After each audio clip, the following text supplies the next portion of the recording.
48 past the hour. Welcome back to Morning Joe. Democratic Senator Sherrod Brown of Ohio said in a new piece for the New York Times that in private, Republicans admit they acquitted Trump out of fear.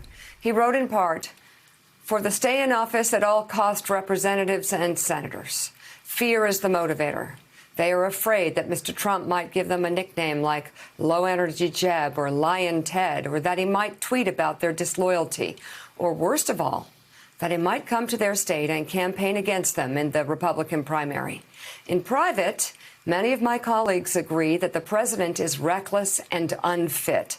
They admit his lies, and they acknowledge what he did was wrong." And Senator Brown joins us now. So, I want to know the rest of sort of the equation here, because if they admit, and you've spoken to Republicans who admit they're doing this out of fear, don't they understand that they had the ability to stand up and perhaps put him in his place by standing up to him so that they wouldn't have to deal with him in the future? Well, thanks, Mika, for the question. They have contributed to this Trump's strength with his base. I mean, if you're a voter in Kentucky, you have 2 Republican senators. You've had a conservative governor until this year. You have most of the Republican House members. You listen to Fox. You watch Fox. You listen to talk radio. You never hear any criticism of the president. So it builds on itself because these Republicans don't speak up. I don't think that they don't first of all acknowledge their fear. Most politicians think we all think we're more courageous probably than we are. So they don't acknowledge they're voting with them for fear. But I can see it. I go back 20 years to the Iraq War vote. I was in the House, and I remember the fear that people felt that George Bush would call them un-American or soft on terror. So I've seen that play out, and it usually leads to bad decisions. And I also acknowledge, as I did in the piece, that Republicans, they like the tax cuts. They like the attacks on labor rights and civil rights and the environment. They like the right-wing young judges that Trump's given them. So, but they fundamentally, they know better. Most of them know better. Most of them know that Trump lied. And I think the most telling part, perhaps, is that their presidential nominee from just 8 years ago, whose faith is really important to him, if you can see up close or from a distance with Mitt, that none of them followed him, their presidential nominee, much out of fear from their base. And they're seeing what their base is doing to Mitt Romney. Well, I'll bring in Joe here, who I know wants to ask you a question. But Sure. Joe, this is, I mean, in the case of the senators voting for acquittal, this was an opportunity to get out of a really sick, messed up relationship.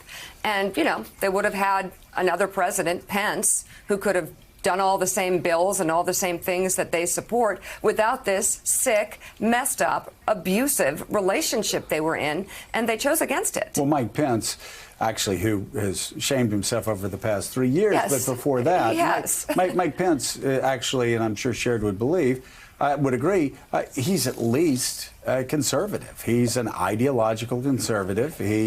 I believe in the past he's shown that he understands and respects constitutional boundaries. So I agree with that. But Sherrod, let's just step back. Let me be devil's advocate here. I obviously have been harshly critical of the Republican Party for following in lockstep with Donald Trump and for evangelical religious leaders for doing the same thing. But, you know, I've been around a while, too, like you, for 20 years or more. And I do remember during the Clinton impeachment, Democrats, whether it was in the House, Jim, or whether it was in the House dining room, you know, kind of saying, Clinton's a liar. You can't make a deal with him. He'll never keep his word. He's a dog. I know he's lying about, you know, this stuff during impeachment. And I even remember the so-called conscience of the Senate, Moynihan, saying, if the president's not telling the truth, I'm going to vote to impeach. Of course, he didn't do that.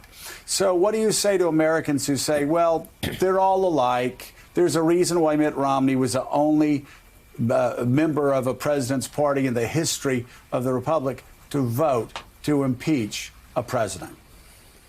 Yeah, I don't say that. I mean, first of all, a number of us spoke out about what Bill Clinton did.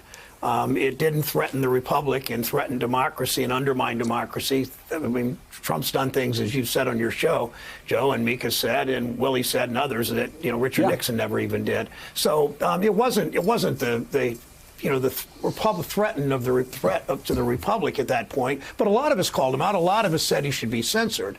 But yesterday, I wanted to flip to something else. And from what Willie said, Willie and you both said, Joe, earlier in the show, that to watch, it wasn't just the president's performance yesterday in in a place that he shouldn't talk like that, frankly, the White House, but it was the enabling senators and House members sitting there and continuing, even though some of them had said, well, the president's going to learn from this. He'll take a lesson. He won't do it again. And they're all enabling him as he does it again. So it's fear. It's more complicated, of course, than fear. And I pointed that out in my article. But so much of it's fear does the business too often in the United States Senate. And this was as poignant and as awful example of it as I've ever seen this past week. And his cabinet, too. The Attorney General of the United States was sitting in that room as well. Senator, it's Willie. I do want to ask you about what we're seeing here in the Democratic primary. About a year or so ago, you dabbled with the idea of hopping in with your Dignity of Work campaign. You went to Iowa to take a look, ultimately decided not to run. What's your assessment, not just of the chaos in Iowa, but of the state of play right now, where Joe Biden in New Hampshire appears to be slipping, Mayor Pete Buttigieg rising, and Bernie Sanders holding his spot near the top of the polls? Yeah, it's still early. It doesn't seem early to the candidates that have been doing this for 14 months, but voters are just starting to turn in. I mean, I talk to people at church on Sunday, on weekends when I'm home, on Mondays and Fridays before I fly back to Washington, and people are just starting to tune in. I mean, people barely, to most voters, they haven't really thought about this much. Ohio's primary is, of all days, on St. Patrick's Day, and that's right after, it's 2 weeks after Super Tuesday. We'll know more then, and I think the Democrats are understanding, too, that our primary season has to be a little bit more reflection of our party and more diverse, and just the competing forces and demographics that have made us a rich country and make the Democrats the party I'm proud to be in. All right, Senator Sherrod Brown, thank you very much for being on the show. Thank you, Senator. Thanks. Thanks, everybody. All right, still ahead. If politics is all about momentum, then these trend lines are not good news for Joe Biden ahead of Tuesday's New Hampshire primary. We'll break down the latest numbers and much more on the president celebrating his acquittal by gloating at a prayer breakfast and cursing in the White House East Room. Morning Joe is coming right back. Thanks for checking out MSNBC on YouTube, and make sure you subscribe to stay up to date on the day's biggest stories. And you can click on any of the videos around us to watch more from Morning Joe and MSNBC. Thanks so much for watching.